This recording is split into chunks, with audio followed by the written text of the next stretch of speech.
Hello friends, good morning. Welcome back to a new blog আর welcome back to a Tania blogs. আর আমি তানিয়া ব্লগসে তোমাদের সকলকে জানাই অনেক অনেক অনেক ওয়েলকাম। আশা করি তোমরা সবাই খুব খুব খুব ভালো আছো।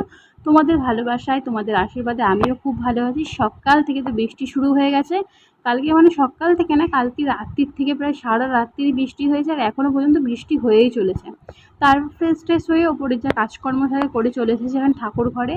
আর গোপু সোনাকে দেখতে পাচ্ছ কত সুন্দর করে সাজুগুজু করে বসে রেখেছে, ওকে বসে রয়েছে। ঠাম্মা ওকে সাজুগুজু করিয়ে দিয়েছে। তারপর ঘটে গেল একটা বড় বিপদ। গাড়ির মানে তেলের যে টাংটা সেটা ফুটো হয়ে গেছে, ওই জন্য গাড়ি থেকে তেলটাও এখন বের করে নিচ্ছে। আর আজকে ব্রেকফাস্টে ছিল আলু ভাজা আর পরোটা। আমিও আজকে পরোটার লোভ না সামলাতে পড়ে পরোটাই খেয়ে নিয়েছি। দুপুরবেলা রান্নাবান্না বসিয়ে দিয়েছি, মাছ ভাজা হচ্ছে, এদিকে কলমি শাক ভাজা হচ্ছে। আজকে হবে পটল আলু দিয়ে মাছের তরকারি আর কি। আর তোমার দাদা হয়তো ডিম দিবস, রোজের ডিম হবেই। আমিও দুটো ডিম সিদ্ধ দিয়েছিলাম আজকে, আমার একটা ডিম সিদ্ধ খেতে ইচ্ছা করছিল, তাই আমিও একটা রান্না করতে করতে ডিম সিদ্ধ একটু খেয়ে নিলাম। তারপরে ওপরে চলে এসেছি।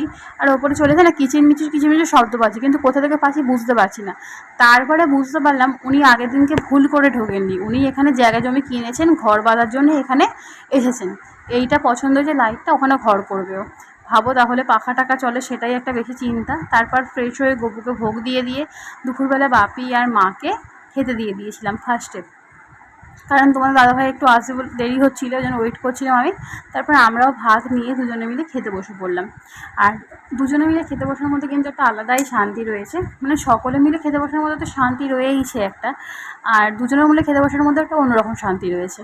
আর সবসময় চেষ্টা করি একসঙ্গেই খাবার, কিন্তু ওর যদি 2টো 15-20 হয়ে যায়, এবার বাপিদের বয়স হচ্ছে, সেই কারণে বাপিকে আর মাকে একটু আগে দিয়ে দিই।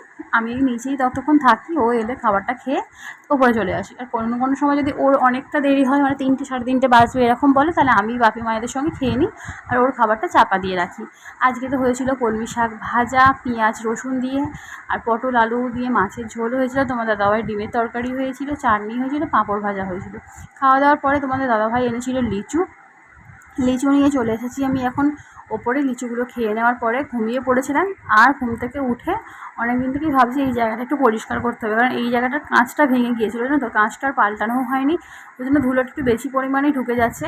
এটা হচ্ছে আমার আনলার শোকেস মতন আছে ওইখানটা। এবার ওইখানটা অনেক শোপিস থাকে, জানো তো, এগুলো কোথায় বা রাখবো, ওগুলো কত শোপিস দেখতে পাওয়া যায়, প্রত্যেকটা শোপিস কিন্তু একটা আমার স্মৃতি। আর এই দুখানা খবরের কাগজ দিয়ে তৈরি করা গাড়ি দেখতে পেলে, ওগুলো কিন্তু আমি লকডাউনে বসে বসে ঘরে তৈরি করেছিলাম। আর কত শোপিস দেখো, এগুলো প্রত্যেক বছর কোনো সময় ভ্যালেন্টাইন্স ডে বা আমার জন্মদিন বা কোনো একটা ওকেশনে দিয়েছিল। দেখো করতে করতে আমার একটা পুরনো ছবিও পেয়ে গেছি, বিয়ের আগেকার ছবি। আমার একটা ফর্মে ছিল, সেখান থেকে হয়তো খুলে গিয়েছিলো। আর দেখো তারপরে সাজানো গোজানো হয়ে গেছে। আর স্কুটিটা আর এই সাইকেলটা আমি কিন্তু লকডাউনে বসে তৈরি করেছিলাম। সমস্ত কিছু পরিষ্কার করে মা দেখি বাইরে একটু কাজকর্ম করছিলাম। আর কারেন্টও চলে গিয়েছিলো, প্রচণ্ড গরম হচ্ছিলো আর অন্ধকার হয়েছিল, যে ঘরের কাজকর্ম মানে চায়ের বাসনপত্রগুলো ধোবো সেগুলো ধুতে পারছিলাম না, ওই জন্য বাইরেটা গিয়ে একটু বসছিলাম। কিন্তু যে পরিমাণে মশা কামড়াচ্ছিল, মাথা খারাপ হয়ে যাবে। মা এখানে একটু উঠোনটা ঝাঁট দিয়ে রাখছিল। আর সন্ধেবেলায় বৃষ্টির কারণে হঠাৎ করে আজকে এত বাদল পোকা, তারপর পিঁপড়ে এসেছে, মাথা খারাপ হয়ে যাচ্ছে দেখেই আমার। মানে পরের দিন আমার কাজ পুরো বেড়ে যাবে, কারণ এদের ডানা পালক সব ভর্তি হয়ে থাকবে।